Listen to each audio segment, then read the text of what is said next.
Off-grid RVing is amazing, and we've never had more options than we do right now. But what are some of the ways that we are just totally wasting and throwing away money at some of these solar solutions? So today we're going to compare the most popular options right now. So let's not waste any time. Let's get right into it. Now, the debate for off-grid power has a few different columns. Usually you have the Victron custom-built system, you have the all-in-one systems, and then you also have the generator column. And so there's a lot of things to consider in all these. Cost is usually going to be one of the first things you look at, but we also have replacement, flexibility, upgrades, complexity, and the possibility of equipment failure. Because depending on what you want it to do and what you expect out of it, you might be wasting money. So let's start off looking at cost of these systems comparatively.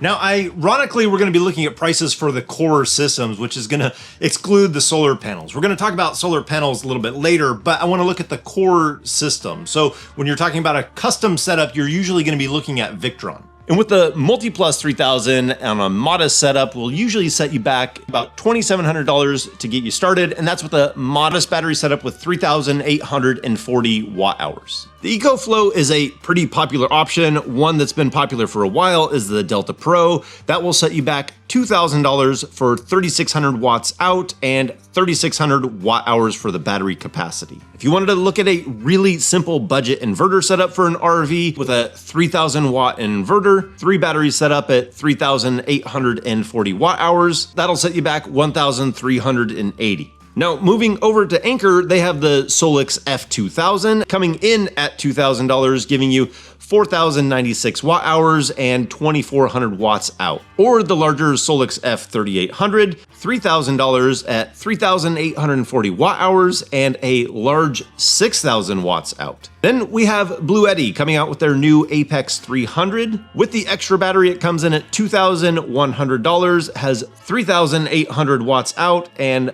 5,528 watt hours. Then the cheapest option overall isn't solar at all, which is actually a generator, and a 4,000 watt dual fuel generator will set you back $693 at the cheapest. So you can obviously see there's a difference in price, but we have so much more to consider. And next up is ease of use and complexity. This is going to be a big one because none of those prices that we talked about were install prices. So that custom setup is kind of reliant on you being able to install it for that price. And also the all-in-ones like the Bluetti or the EcoFlow, those you don't really have much to install, but there is kind of an asterisk next to there of more things that you might have to manage. So here's what's vital to know about the setup between these two. If you have a custom setup, you can kind of mold that into the RV and you're gonna have custom length wires between that. So you're not locked into one size and space. So if you were to put one of the all-in-one units in there, you're gonna be locked into that, and the cables are pre-made. So it's whatever the cable length is and however they connect together is basically the configuration that you're gonna have to stick with in order to put it in there. The advantage to that system in the all-in-one is you can have this installed in less than an hour, pretty much just plugging your RV into it after you slide it in. The full custom installs can oftentimes take days in order to set it up. And when you go to sell the RV, your all-in-ones are extremely easy to pull out and use in another RV compared to the built-in ones or custom usually don't come out of the RV. When we sold our last RV, we did pull our entire system out of it because we knew where it was going. They were going to live in it full time, plugged in full time. So there was really no reason to have solar on the RV. But the all-in-one units, they're about the easiest thing to be able to pull out of the RV and swap if needed, which is just like today's sponsor, which is RV Mattress. Because you don't have to be stuck with the mattress that came with your RV. It's honestly one of the things that I love about traveling in an RV is you always know you're gonna get a good, consistent night's rest if you have a good mattress. If you don't, and it's time to replace it, you might wanna look at the options that RV Mattress has. They have 4 lines of mattresses and you can dial it in to exactly the size and the space requirements and the firmness, the softness, whatever you like that fits your personal style for what you want in a mattress, you can find in there with lots of options. That's one of the things that impressed me when looking at the mattress. It's not just a one size fits all, and you can dial it in and look at exactly what you need for your space and your comfort. You have it delivered right to your site. It comes compressed. It's easy to move into the RV. unroll it, take the plastic off, and you can see it like come to life and take shape. I love that it's made in Arizona. They have a 120-night sleep trial. They have a limited lifetime warranty, free shipping, factory direct quality and pricing. So if you want to save 30% on a mattress of your choosing, click on the link, but be sure to put in the code AllAboutRVs and save 30% at RV Mattress by Brooklyn Bedding. Now, back to our comparison, because being able to pull out those all-in-one units can be a huge advantage to be able to use it in a house or in another RV. But as far as ease of use, our setup just works in the background. We don't really have to think about trying to manage it in order to use it. Now, if we had an all-in-one system, it brings up the large question that almost everybody asks of, what do I do with my converter that's going to be charging the batteries for the RV? And that is something that you will probably have to manage unless you go through more of an install to kind of manage that. But if you're going with an all-in-one, you're typically going to be going the easiest route possible, which is going to leave your converter on, which can drain that system. So there's really no really simple, easy answer here. You kind of have to play that game of when you have the converter on, when you have it off, and how you want to manage that. You might want to turn that converter off, operate off of your batteries, and then turn it on when you need to charge it, when you have maybe a surplus of solar. So it's not that huge of a deal, but definitely something you have to think about and manage when you're going to have that converter on, when you're going to have it off, so you don't drain your batteries in the RV too low. So now usually the question that I get is, how do I turn the converter on and off easily? And usually the easiest way to do that is to just use the breaker. Turn it on, turn it off from right here. But you should know that using your breaker as an on-off switch is not really a sustainable thing if you're going to be doing it often. If you're doing it infrequently, it's probably fine to do, but you don't want to wear out that breaker and then you have to replace a breaker. So if it's something that you're doing daily on a consistent basis, then you probably want to find a different solution. But then the other follow-up question I usually get is, a lot of these all-in-one units have a 12-volt output DC side, and so why can't I just use that? And so some situations you can use it.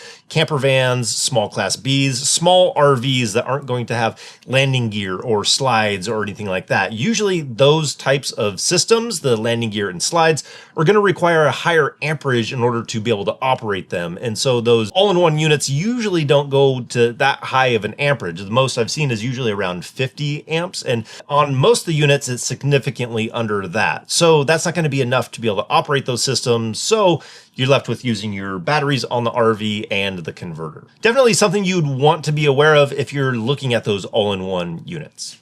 Something I'm also asked often is, how do you connect the all-in-one to your RV? And what I've always done, I just open up the wet bay, bring that plug directly into the RV that's going to connect to the side of the RV, and plug it straight into the all-in-one unit. Depending on the unit you get, you might need an adapter, but a lot of them are starting to come with the 30 or the 50 amp plug directly on them. I think all the ones that we had mentioned in that price comparison had either a 30 or a 50 amp plug directly onto the unit. The next thing that's extremely important are the features that are packed into them, because they vary greatly. So looking at the function of our different systems, if you're looking at a Victron system, the function is going to be different than on an all-in-one system. They're each going to have their strength. One of the things that I think is often overlooked when you're looking at the Victron system is the power assist, which let me show you what it can do, because that's something that we have used a ton.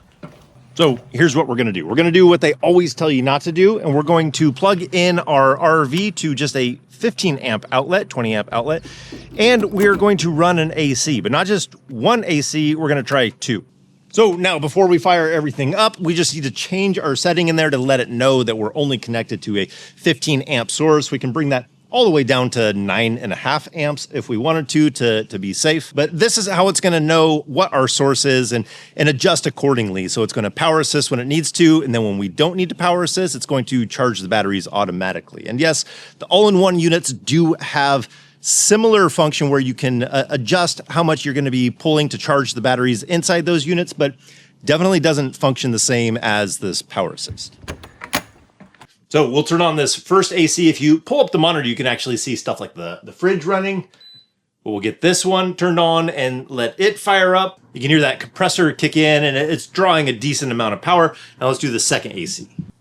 And I should mention that both of these ACs are 15,000 BTU, so they're not They're not small. So with both of those going on a 15 amp plug, I'm gonna let this run for a while because usually the concern is you're gonna trip that breaker or you're gonna melt some wires. But this is something you get in a custom build, not usually in the all-in-one units. Now, I know that we've had this function for quite some time now, but it's still really impressive that an inverter can synchronize to the grid coming in and then boost from there as needed. It provides an amazing amount of flexibility of how and where you want to use your RV and how many different situations you can put yourself in and still have a very reasonable amount of power inside the RV and sustainable. That's just one of those features that you can't really see in the stats when you're just looking at the capacity, the output, and the price. That's not going to show up there. One thing that the all-in-one units can do that the Victron doesn't do so well is solar priority. So if you're in a place that you're having to pay for power, you can set up a lot of those all-in-ones to where you make it solar priority to where you use that first and then you use the grid if you're using too much solar so you don't draw that system down too far. There's some tricks we can do with the Victron system in order to use some of the solar when we're connected to the grid, but I would say that the software for solar priority and the all-in-ones I've seen is stronger. But the next thing to consider are upgrades and changes. If you look at our system and how it's morphed over the years, it's been a slow, gradual upgrade from the equipment that we originally had. And we just helped a friend with this. He was wanting to upgrade his system from 300 amp hours to something much larger and found an amazing deal on SOK batteries. So he was able to get a much bigger capacity by swapping out his batteries without having to change everything in the system or being locked into that battery setup. He didn't have to continue paying the Battleborn prices. He was able to find a great deal and be able to just do the batteries. On an all-in-one system, you're locked into their batteries and their battery sizes. So if you're wanting to upgrade your system as you go along, this is definitely a win in the custom column. Now, our next one is equipment failure. I think this is actually a pretty big one, and there's going to be a pro and a con on both sides of the debate that's going on here. So on the customized side, if you have a piece of equipment that goes out, you can just get that one solitary piece of equipment and swap it out. So for our friends, one of the reasons why we were swapping out his battery bank is he had 3 Battleborn batteries and he was having issues with one of them. So it was a good opportunity to upsize that battery bank, and he was able to limp along until he got the SOKs, so he was able to still use the system and then make that system a little bit more capable by going to the larger batteries. So you can see that that's a win in the side of the equipment failure for the custom setup side. But on the flip side of that, if you have one of these all-in-ones that you're basically just plugging your RV into and then not plugging your RV into, if you have an equipment failure, you can just plug into shore power somewhere else or a generator somewhere else and still be able to use your entire RV. Compared to if our inverter goes down, I can get us up and going again in a couple of hours, but still it's going to be a couple of hours and I'm going to have to remove some equipment, tie some stuff together and make the system function. So that's definitely a win on the all-in-one unit if you have a system failure. Your RV is not going to be down and out with no electrical system. So pros and cons on each side of this. I've also heard of people just having the screen go out on the all-in-one system to where they couldn't use it. So just having the screen go out can make the entire system not usable anymore. So you can actually go back and forth. There's definitely logic on each side for the pros and cons of equipment failure. When you have equipment fail,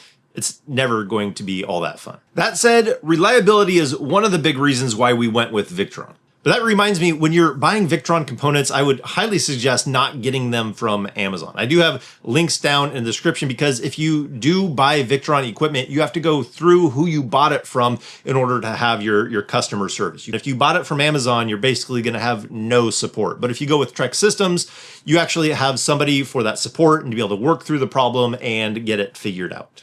So now it's pretty obvious to see it's not a one size fits all, especially with all these options that we have available to us and all the different styles and ways that people like to get out there and use their RV. It's not just cost. There's replacement options, system flexibility, ability to upgrade, complexity, difficulty, possibility of equipment failure, function, and how do you want to use that system to suit your needs. So that's going to be different for all different types of people out there for RVing, but I think some of this stuff will give you the framework of seeing what's out there and being able to compare some of these things to find what suits you and your needs. So I'll continue doing reviews on off-grid power solutions because there's new stuff all the time and there's different functions and forms that are better for different types of RV. So I think that's going to do it for today. I hope you guys enjoyed this. I hope that it helped you out in some way. So as always, if we don't see you on the road, hopefully we will see you next video. Take care.